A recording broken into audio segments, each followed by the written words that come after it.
Pertempuran Rusia-Ukraina masih berlangsung intens di beberapa wilayah tempur, salah satunya di front Kursk. Rekamannya beredar di media sosial Telegram pada Senin 9 Desember 2024. Setelah melakukan pengintaian, militer Rusia menghancurkan titik yang ditargetkan.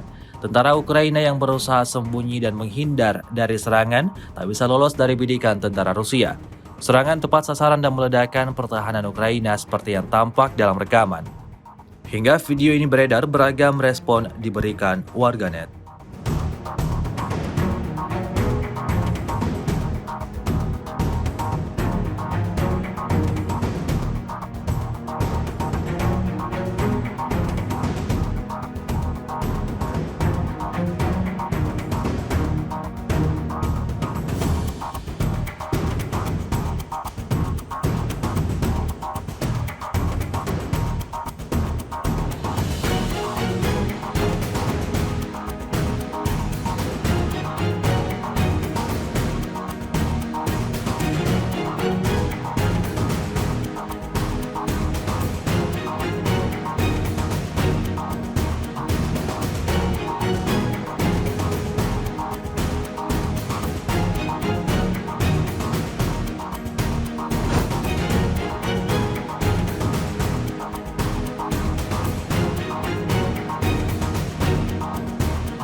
Download Tribun X sekarang, menghadirkan lokal menjadi Indonesia.